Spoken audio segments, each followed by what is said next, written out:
우리가 살아가는 이 세상에는 고난과 고통이 계속되고 있습니다. 영국의 유명한 존 스토트 목사님께서 말씀한 것처럼 인생들이 별 뚜렷한 기준 없이 거의 모든 사람에게 무작위로 발생하고 있는 것처럼 보이는 이 고난에 대해서 때로는 사람들이 부당하게 생각을 한다라고 하는 말씀이 틀린 말이 아닌 것 같습니다. 지금 제가 여러분에게 말씀을 전하고 여러분들이 말씀을 듣는 시간에도 지구촌 어디에선가는 지진과 기아와 홍수와 전쟁과 각종 사고가 일어나고 있습니다. 우리가 지구촌 뉴스를 접하게 되면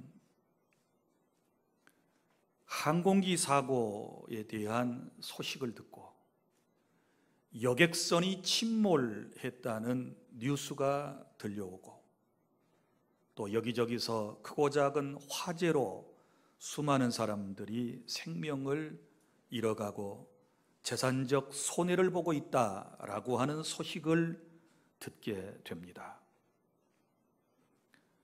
여러분, 오늘 이 자리에 나와서 예배를 드리고 또 이 말씀을 사방에서 경청하고 있는 여러분들의 삶은 어떠합니까? 각종 질병으로 사람들이 고통을 받습니다. 가까운 사람과 사별하는 사람도 있고 또 이별하는 아픔을 경험하는 사람들이 있습니다. 경제적 파탄으로 말미암아 정말 힘들게 하루하루를 살아가는 분들도 있고 또 가정의 위기와 해체, 붕괴로 말미암아 남모르게 눈물을 흘리며 살아가는 그런 우리의 이웃들도 많이 있을 것입니다. 우리 주변에서 일어나고 있는 이런 모든 일들을 우리는 대부분 고난이라고 말합니다. 이 고난과 고통, 도대체 정체가 무엇일까요?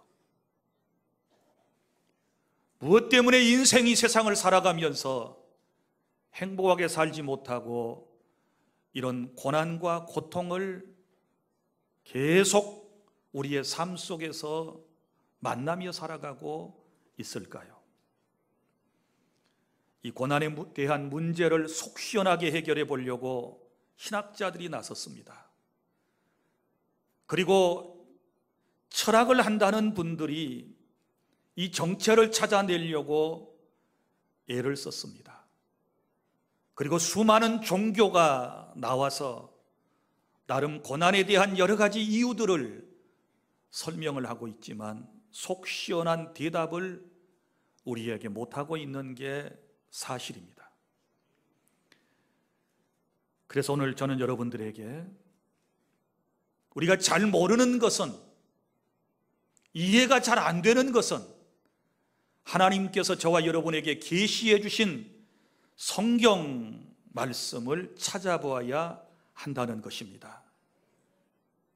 그래서 하나님의 말씀인 성경에서 고난에 대하여 무엇이라고 말씀을 하고 있는지를 우리가 오늘 말씀을 통하여 살펴볼 것이고, 그리고 고난이라고 하는 것은 과연 내게 해가 되는가 유익이 되는가 이것도 따져보아야 할 것이고, 그리고 어떻게 하면 이 고난의 현장에서부터 우리가 벗어날 수 있을 것인가를 하나님의 말씀을 통하여 깨닫고, 그리고 고난에서 벗어나는 주 안의 모든 성도 여러분들이 다 되시기를 바랍니다. 첫째, 고난은 어떻게 생겨났을까요? 창세기 1장과 2장 말씀에 고난의 기원에 대하여, 시작에 대하여 설명을 하고 있습니다. 하나님께서 최초로 창설하셨던 에덴 동산, 그곳에는 고난이 없었습니다. 그리고 주님이 오셔서 완성하시게 될 새로운 세상에도 고난은 없을 것입니다. 하나님께서 에덴이라고 하는 동산에 모든 것을 완벽하게 창조하시고 난 이후에 맨 마지막으로 인간을 창조하시고 그곳에 살게 하셨습니다. 하나님께서 비록 인간을 창조하셨지만 인생이 로봇처럼 그렇게 무의미하게 세상을 살기를 원치 않으셨습니다. 그래서 인간의 마음속에 자유와 의지라고 하는 것을 하나님께서는 큰 선물로 주셨던 것입니다. 그리고 하나님께서 말씀하셨습니다. 내가 동산에 이 모든 것을 너에게 다 준다.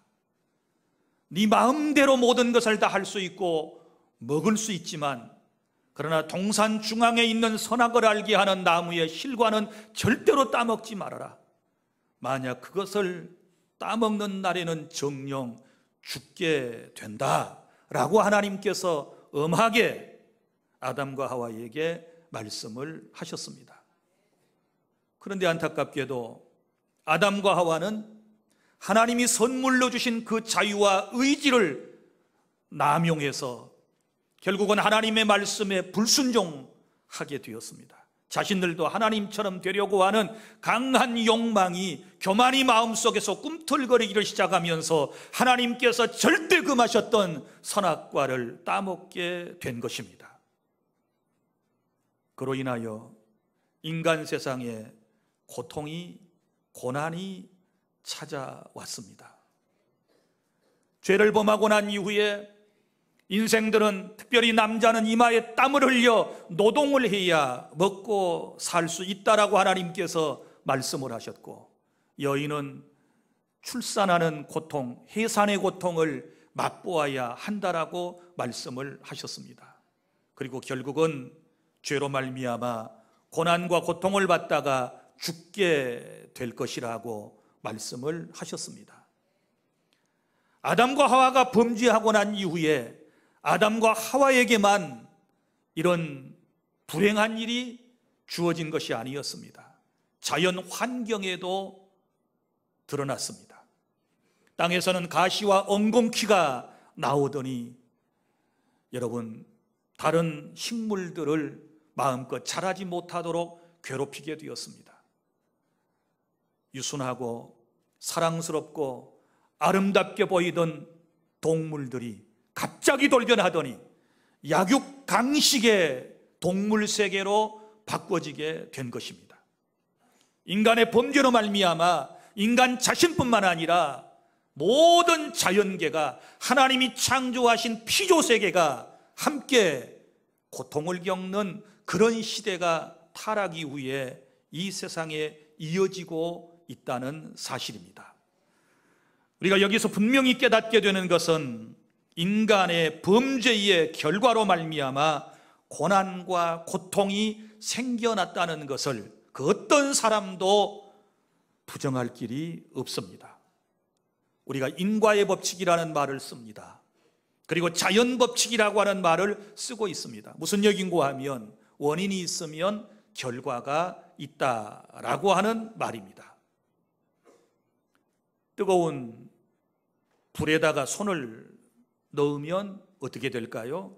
화상을 입게 될 것입니다. 만지지 말아야 할 마약을 손에 대고 그것을 습관적으로 하게 되면 그 인생은 피폐해져서 망하게 될 것입니다. 술을 계속해서 마시게 되면 알코올 중독자가 되고 결국은 폐가 망신하게 될 것입니다. 이런 것들은 자연 법칙이라고 그럽니다. 일을 하지 아니하고 게으른 삶을 살아가면 가난이 찾아오는 것은 당연할 것입니다. 인간의 죄를 짓고 난 이후에 이런 세상이 된 것입니다. 이러한 죄에 대하여 하나님께서는 심판을 하셨습니다. 인간의 역사를 보십시오. 범죄한 인간들을 하나님께서 때때로 역사에서 심판을 하셨는데, 노아 홍수 심판은 어떻게 해서 생겨났습니까? 인간들이 범죄했기 때문에 하나님께서 더 이상 두고 보고 참으실 수 없으셔서 죄 지은 인생들을 홍수로 다 쓸어버리지 않으셨습니까? 또 소돔과 고모라 성이 죄악으로 하나님의 영광을 가리고 범죄하고 이 사람들이 뉘우치거나 회개하지 아니하게 되었을 때 하나님께서는 소돔과 고모라 지역을 불과 유황불비로 멸망을 시키지 않으셨습니까? 이런 모든 것들은 죄로부터 온 결과였습니다. 이런 것들은 쉽게 우리가 이해가 되지 않습니까? 죄를 지으면 벌을 받는다, 나쁜 짓을 하면 결과가 좋지 않을 것이다 라고 하는 것은 쉽게 이해가 되는데, 고난이 왜 이 설명이 어렵느냐? 그러면 이런 것 때문이에요. 반드시 죄 때문에 고난을 받지 않는 경우도 있다 그 말이지요. 그리고 죄를 안 지었는데도 불구하고 고난을 받는 사람들이 있다. 베드로전서 2장 18절부터 25절 이런 말씀이 나옵니다. 인생은 죄로부터 고난을 받는다. 그러나 죄와 상관없이 애매하게 부당하게 고난과 고통을 받는 사람들도 있다. 더 나아가서 선을 행하고 의롭게 사는 사람들이 고난과 고통의 현장에서 살아갈 수도 있다라고 하는 말씀을 우리에게 주시지 않습니까? 뿐만 아니라 자기 자신의 죄 때문에 고난을 받고 고통을 받는 것은 우리가 당연한 일이라고 생각을 하고 그것은 쉽게 이해가 되지만, 그러나 타인의 죄로 말미암아 다수의 선량한 사람들이 피해를 보고 고통을 받을 때에는 정말 안타깝지 않습니까? 그래서 자기 자신이 지은 그 죄 때문에 직접적인 고통도 있지만 간접적으로 타인이 저지른 실수와 허물과 죄 때문에 엉뚱한 사람이 피해를 보는 그런 경우도 있기 때문에 여러분, 고난에 대한 이야기를 조심스럽게 여러분들에게 꺼내지 아니할 수 없습니다. 그러나 분명한 것은 고난이라고 하는 것은 죄 때문에 시작되었다. 그래서 자기 자신의 죄로 말미암아 고난을 당하든지 아니면 타인이 그 타인 자신의 죄로 인하여 고통받는 고난받는 어떤 모습을 우리가 목도하든지 간에 우리가 가져야 할 삶의 태도는 그것을 통하여 내가 깨닫고 배우는 것이, 하나님 앞에 자기를 성찰하고 살아가는 이것이 우리에게 소중한 교훈이 된다는 사실을 기억하시기를 바랍니다. 둘째로, 고난은 정말 우리에게 유익한 것일까? 고난은 정말 부정적인 것임에 틀림이 없는데 우리가 긍정적으로 어떻게 이것을 이해하고 받아들일 수 있을 것인가? 우리에게 고난이 주는 유익을 살펴보도록 하겠습니다. 고난을 통한 하나님의 역사가 있습니다. 하나님은 고난을 선하게 사용하실 때가 있습니다. 특별히 우리의 삶 가운데 그러지 않습니까? 먼저는 이런 것입니다. 하나님께서 고난을 통하여 인간을 부르셔서 구원하신다는 사실을 믿으시기를 바랍니다. 여러분, 모든 소망과 행복을 세상에만 두고 불신자로 살아가고 있을 때 내 삶에 고난과 고통이 느닷없이 뜬금없이 찾아왔습니다. 이럴 때 인생은요, 그 고난의 현장에서 이제 하나님을 바라보게 되는 것입니다. 우리의 삶이 그렇지 않았습니까? 질병으로 고통당하고 내가 하던 사업이 망하게 되고 다녀야 할 직장을 그만두게 되었고 많은 사람들이 내 인생을 괴롭히고 내가 고통 가운데 신음할 때 교회를 한 번도 다녀본 적이 없었지만 교회당에 십자가가 내 마음에 확 들어오고 교회에서 들려오는 찬송 소리에 귀를 기울이고 라디오 채널을 돌리다가 기독교 방송과 극동방송을 멈추게 되고 TV의 채널을 여기저기 돌리다가 CTS, CBS, 여러 기독교 TV 채널들에 내 시선이 멈추게 되는 것은 그 고난의 현장 속에서 너무 아프기 때문에 어떻게 하면 이 고난의 현장에서, 이 고통스러운 삶에서 벗어날 수 있을까 하고 우리가 주님을 찾게 되는 것 아니겠습니까? 오늘 여기 나오신 여러분 대다수가 저는 그러리라고 봅니다. 모태신앙이 아닌 이상 대부분 중간에 예수님을 믿게 된 경우, 교회에 나오시게 된 경우는 여러분이 잘 살고 잘 먹고 그리고 행복하게 살아 있을 때에 그런 삶을 누리면서 주님께 돌아온 사람보다는 오히려 인생이 힘들고 어려울 때 낭패와 실망을 당한 뒤에 그때 주님을 찾게 된 분들이 훨씬 더 많았으리라고 생각을 합니다. 그렇다면 고난은 내게 놀라운 은혜를 선물했다는 사실을 기억하고 감사하실 수 있기를 바랍니다. 하나님께서는 지금도 예수님을 믿지 않는 수많은 사람을 고난을 통하여 부르고 계심을 기억하시기를 바랍니다. 그런데 안타까운 것은 그런 고난의 현장에 있으면서도 하나님께로 돌아오지 아니하고 오히려 하나님을 거역하고 오히려 더 반역하고 발버둥치는, 그러다가 저 지옥의 불구덩이 속에 들어가는 안타까운 인생들이 얼마나 많이 있는지 모릅니다. 그런 사람에게 비하면 고난을 통하여 어려움을 통하여 오늘 주님을 만나게 되었고 구원받아 이 자리에서 예배하며 말씀을 경청하는 여러분들은 정말 하나님께 큰 은혜를 받은 것을 감사하고 행복하게 생각하시기를 바랍니다. 그리고 또 하나의 이유가 있습니다. 고난이 우리에게 주는 두 번째 유익은 성도를 연단하시기 위한 하나님의 도구로 사용되고 있습니다. 예수님을 믿는 우리가 오랫동안 신앙생활을 하고 교회 안에 늘 묻혀 살아가는 우리가 하나님의 말씀을 많이 들었고 그리고 교회에서 중한 직책을 받고 살아가는 소위 예수님을 믿는다라고 하는 우리가 바로 살지 못하고 하나님의 말씀 앞에 순종하지 못하게 되었을 때 우리 하나님께서는 우리를 깨우쳐 주시고 우리를 연단시켜 주시고 우리를 하나님께서 바로 우리의 삶을 교정해 주시기 위하여 우리에게 때때로 고난의 현장, 고통의 터널을 지나게 하실 때가 있음을 아시기를 바랍니다.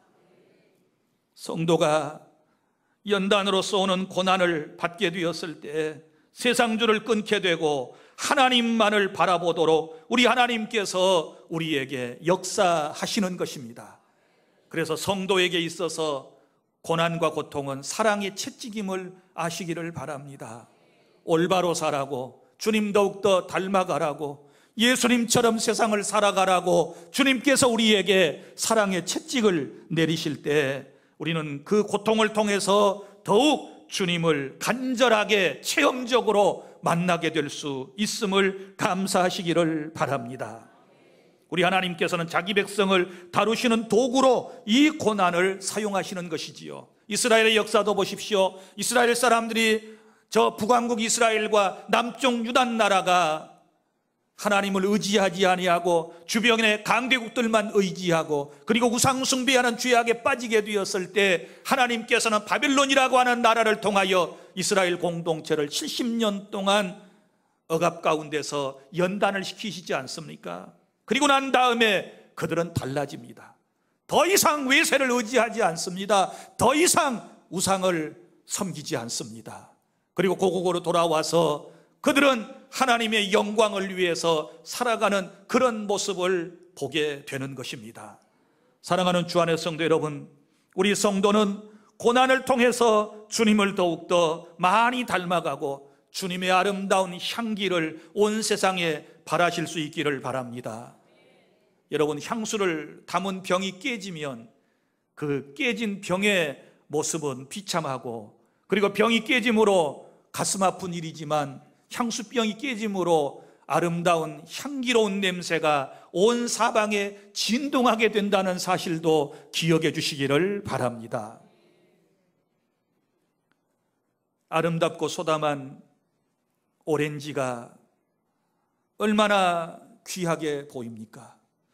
그런데 그 오렌지가 으깨어지고 깨어지고 사방이 터지고 짓눌러질 때에 여러분 거기에서 상큼한 주스가 나와 우리의 가란 목을 시원케 만든다는 사실도 깨달을 수 있기를 바랍니다. 가시밭에 백합화라고 하는 얘기가 있습니다. 가시밭에 백합화가 있습니다. 바람에 백합화 나무가 이리저리 흔들릴 때마다 가시가 백합화를 찌를 때는 아프고 고통스럽고 곤욕스러운 일이지만 그것 때문에 사방에 향기로운 냄새가 진동한다는 것을 우리는 잘 알고 있습니다. 내 인생이 고난과 고통으로 힘들고 너무너무 고통스러운 나날들을 보내야 하지만 그것 때문에 내가 주님을 더 닮아가고 그것 때문에 내가 더 예수 그리스도의 아름다운 향기를 세상에 널리 퍼뜨릴 수 있음에 대해서는 마땅히 감사해야 되지 않겠습니까? 그리고 또 한 가지 이유는 고난은 우리에게 죄에는 고통이 따르고 심판이 있다라고 하는 것을 알게 해주심을 통해서 우리로 하여금 죄를 멀리하도록 만들어주는 은혜가 있음을 믿으시기를 바랍니다. 여러분, 죄를 지으면 반드시 고통이 따릅니다. 형벌이 따르도록 되어 있습니다. 그런데 보십시오, 우리가 죄를 지었을 때마다 우리 하나님은 죄 지은 나에 대하여 얼마나 인내하고 참아주셨는지 모릅니다. 왜 그랬을까요? 회개할 기회를 주시기 위해서. 만약에 하나님께서 우리가 죄를 지을 때마다 우리가 엉뚱한 짓을 하고 있을 때마다 즉각 하나님이 그 현장에서 우리를 심판하시고 우리를 징벌하셨다면 우리는 1000,000번도 더 죽었을 인생이고 이 자리에 살아남을 인생이 아무도 없다는 사실을 기억하시기를 바랍니다. 하나님의 인내하심, 하나님의 참아주심을 통하여 오늘 내가 예수님을 믿고 이 자리에 있는 것이고 하나님을 예배할 수 있음에 대해서 감사하시기를 바랍니다. 그러나 하나님께서 회개하라고 올바로 살라고 고난을 계속해서 사인으로 보내시는데도 불구하고 그걸 깨닫지 못하게 되면 죄가 계속 무르익게 되는 것이고 그러면 마지막에 최종적인 하나님의 엄한 심판이 있다라고 하는 것을 고난을 통하여 우리에게 보여주고 있다는 것입니다. 믿습니까?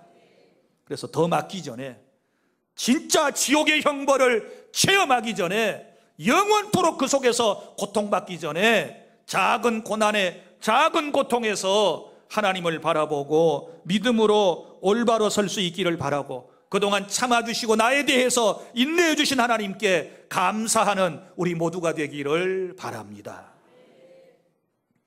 그리고 고난에 또 하나 이유가 있습니다. 고난이 왜 내게 유익인가 하면 고난을 통해서 하나님의 뜻을 이루어 주시기 때문입니다. 로마서 8장 18절 하나님을 사랑하는 자 곧 그의 뜻대로 부르심을 입은 자들에게는 모든 것이 합력하여 선을 이룬다고 말씀을 하셨습니다. 고난당한 당사자에게는 당시에는 힘들고 고통스러운 일이지만 그 결과는 하나님이 의도하신, 하나님이 원하시는 그 뜻을 이루기 위한 목적이 있으시다라고 하는 말씀입니다. 우리 구약에서 요셉의 일생을 볼까요? 요셉은 늘 고난의 현장에 있었습니다. 그는 자기 고향 땅에 살 때 형들에게 미움을 받았습니다. 그리고 형들이 그를 죽이려고 했다가 그를 애굽의 저 장사꾼들에게 팔아버리게 됩니다. 그는 노예로 종으로 보디발의 집에 팔려갔습니다. 그곳에서 성실한 삶을 살았지만 여전히 그에게는 고통스러운 삶이 계속되었습니다. 그는 감옥에 들어갔습니다. 또 감옥에서도 많은 사람들에게 상처를 받았습니다.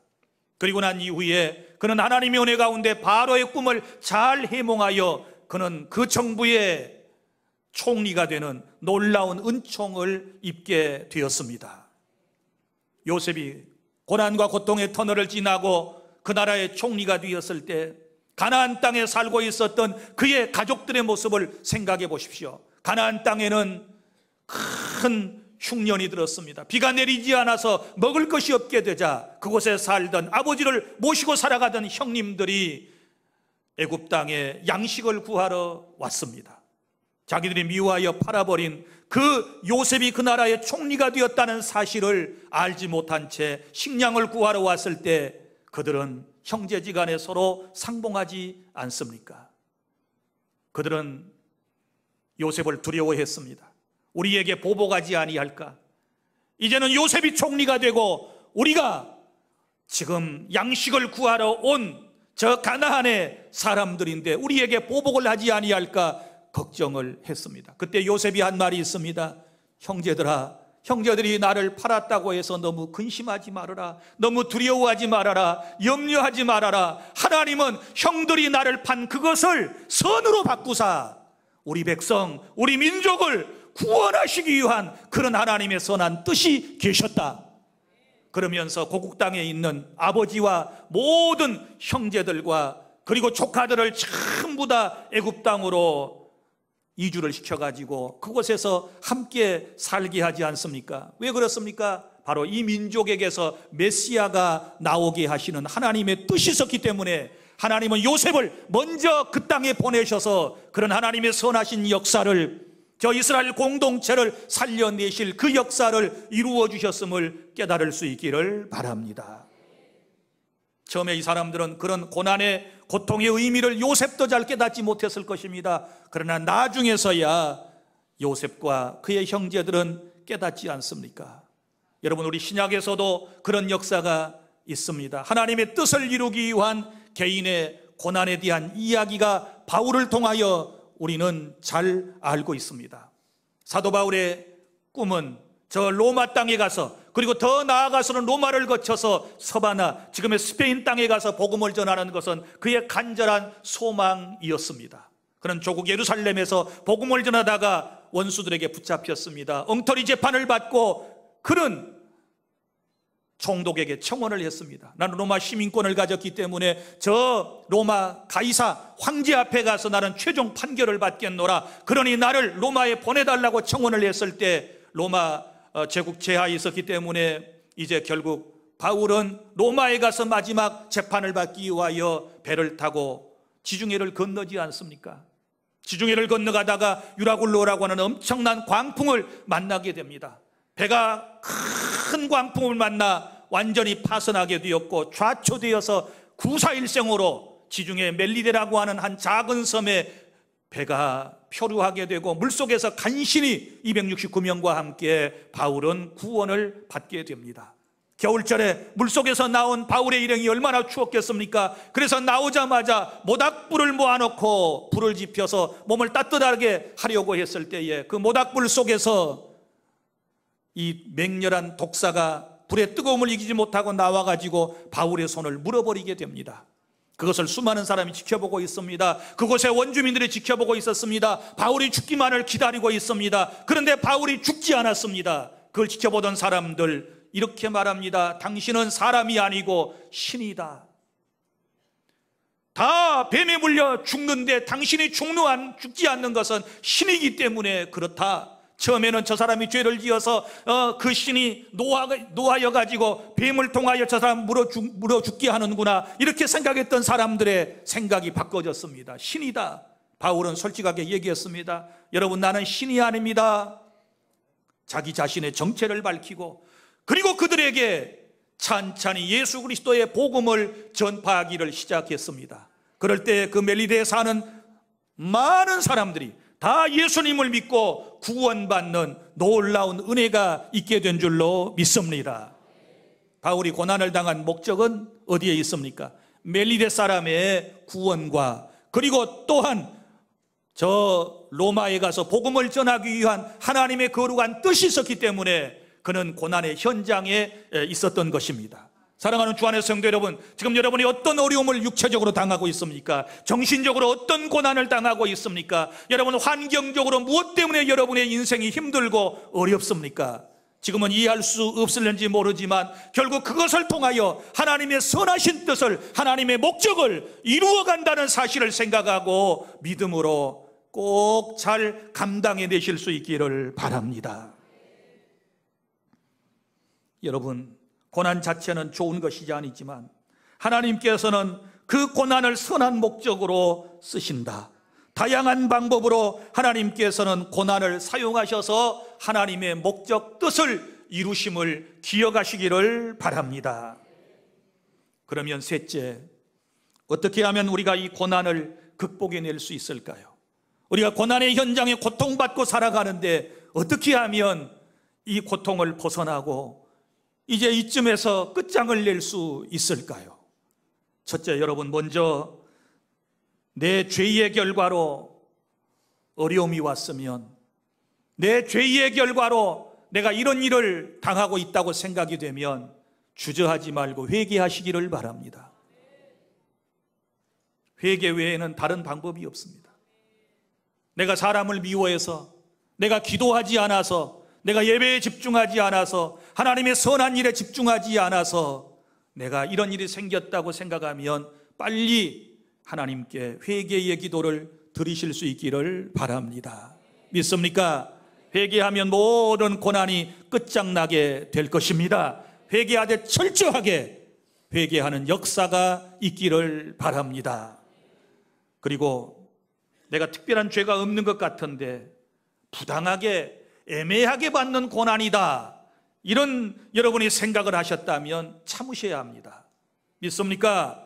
애매하게 부당하게 받는 고난은 참는 수밖에 없습니다. 시험을 참는 사람은 복이 있다, 주님이 말씀을 하시고 거기에서 옳다 인정하심을 받게 될 것이고, 바로 그런 사람에게 생명의 관을 주님은 주시겠다라고 약속을 해 주셨습니다. 고난과 고통을 잘 참아내는 것이 하나님의 은혜예요. 그래서 이 고난과 역경을 잘 참아내게 해달라고 여러분 하나님 앞에 간구하시기를 바랍니다. 그리고 또 선을 행하다가 좋은 일을 하다가 여러분이 억울하게 고난을 당하고 있다, 이렇게 생각이 되시면 예수님을 바라보시기를 바랍니다. 우리 주님이 자기 자신의 죄 때문에 십자가를 지시고 고난을 당하셨나요? 그런 거 아니지 않습니까? 주님은 아무런 죄가 없으신 분이셨습니다. 그런 주님을 바라보십시오. 주님도 죄 없이 고난을 받으셨습니다. 그렇다면 믿음의 주에 온전케 하신 예수님을 믿음으로 바라보지 않게 되면 우리가 절대 고난의 현장에서 벗어날 수가 없습니다. 물론 하나님을 잘 믿는 사람도 때로는 볼멘 소리를 하지요. 하박국 선지자가 옛날에 그랬습니다. 하나님, 왜 의인이 고통을 당해야 합니까? 왜 악인은 득세해야 합니까? 왜 하나님의 말씀대로 사는 사람이 이처럼 눈물을 쏟고 살아야 합니까? 저 악한 민족들은 저렇게 잘 되는데 왜 우리는 이렇게, 우리 민족은 시달림을 당하고 살아야 합니까? 볼멘 소리를 했어요. 그때 하나님이 들려주신 소리가 뭔 줄 아십니까? 의인은 믿음으로 말미암아 산다. 너는 나를 믿지? 그러면 내가 할 일을 믿고 그냥 살면 돼. 지금 이해가 되지 않더라도 믿음으로 살면 돼. 나를 끝까지 믿으면 돼. 나를 끝까지 저버리지 않으면 돼. 그러면 너의 민족 공동체, 내 인생에 좋은 날이 올 거야. 이렇게 말씀해 주셨음을 깨달을 수 있기를 바랍니다. 그리고요, 여러분, 고난의 의미를 잘 모르면 어떻게 해야 될까요? 하나님, 아무리 생각해도 나는 고난 받을 사람이 아닌데, 내게 이런 고통스러운 삶이 주어질 인생이 아닌데, 내가 그렇게 잘못한 것도 없는 것 같은데 이 고난이 옵니까? 하고 하나님께 기도해야 돼요. 고난의 의미를 모르면 어떻게 해야 돼요? 기도하세요. 하나님께 여쭈어 보세요. 하나님, 내가 왜 이런 일 당해야 돼요? 내가 이렇게 고통스러워요. 하나님, 저 뜻을 잘 모르겠어요. 하나님의 의도가 어디에 계십니까? 하나님 좀 가르쳐 주세요. 그러면 하나님께서 성령의 감동과 하나님의 감동으로 주신 말씀을 통하여 여러분들에게 분명한 답을 주실 줄 믿습니다. 기도해야 돼요. 기도 안 하면 어떤 결과가 생길까요? 고난과 고통의 현장에서 하나님께 기도하지 않으면 분명히 뒤따라오는 것이 있는데 책임 전가예요. 원망이에요. 다른 사람에게 책임을 전가해요. 아이고, 남편 때문에 못 살겠어요. 아내 때문에 못 살겠어요. 누가 괴롭혀서 못 살겠어요. 환경이 이래요. 지금 이 나라 정치, 경제, 사회 다 병들어가지고 내가 이런 고난을 당하고 있네요. 자꾸만 타인에게 책임을 전가하면 무슨 문제가 해결이 될 수 있겠습니까? 절대로 문제 해결 없습니다. 사랑하는 여러분, 우리는 절대로 고난을 타인에게서 찾지 말고 내 개인에게서 고난에 대한 문제를 찾아낼 수 있기를 바랍니다. 사랑하는 주 안의 성도 여러분, 말씀을 맺습니다. 고난은 신비한 것입니다. 그래서 함부로 말할 수 없고, 오늘 말씀 33절 보세요. 주께서 인생으로 고생하게 하시며 근심하게 하심은 본심이 아니시로다. 하나님은 저와 여러분이 고생하며 사는 거, 근심하며 살아가는 거, 이거 하나님의 본심이 아니시라 그 말이에요. 그러면 하나님의 본심이 뭐라고 생각하십니까? 여러분이 행복하게 그리스도 안에서 하나님의 영광을 위해서 살아가는 그것이 우리 하나님의 본래의 마음이라고 하는 사실을 기억하시기를 바랍니다. 그러면 고난 이면에 또 다른 하나님의 뜻이 있지 않겠습니까? 그리고 나는 여러분들에게 정중하게 부탁합니다. 우리 주변에 보면 고난당한 성도들이 참 많이 있습니다. 질병으로 고통을 당하고 물질 때문에 어려움을 겪고요, 직장에서 힘들어하는 수많은 고난받는 영혼들이 있습니다. 이분들에게 여러분 제발 관심을 가져주시기를 바랍니다. 그리고 한 가지 기억해야 할 것은, 내가 판단할 때에 내가 알고 있는 상대 그 타인이 분명 자기 죄 때문에 자기 잘못으로 그런 결과가 왔다라고 확정되었고 그것이 사실이라 할지라도 절대로 여러분 그분에게 돌 던질 여러분들에게 그런 자격은 없어요. 깨달을 수 있기를 바랍니다. 비난할 자격이 여러분에게 없어요. 여러분 그래서는 안 돼요. 절대로 고난당하고 고통당하고 있는 사람을 함부로 말하지 말아요. 만약에 하나님께서 여러분들이 죄를 지었을 때, 아까도 말씀드렸지만 그 즉시 여러분들에게 하나님이 징벌 하셨다면 여러분은 벌써 죽었어요. 벌써 죽었어요. 여기 아무도 없을 거예요. 그러니까 안타까운 마음을 가지고 기도해야 돼요. 그들의 고난에 동참해야 될 줄로 믿으시기를 바랍니다. 함께 벗어나오도록 도와주어야 한다는 사실을 기억하시기를 바랍니다. 함께 울며 함께 해주는 이런 사람들이 교회 안에 필요한 것입니다. 사랑하는 주 안의 성도 여러분, 그리고 한 가지 꼭 기억하셔야 할 것은, 고난보다 더 능력이 있고 더 크신 하나님이 계심을 믿으시기를 바랍니다. 고난은 하나님의 도구에 지나지 않는다는 사실을 기억하시기를 바랍니다.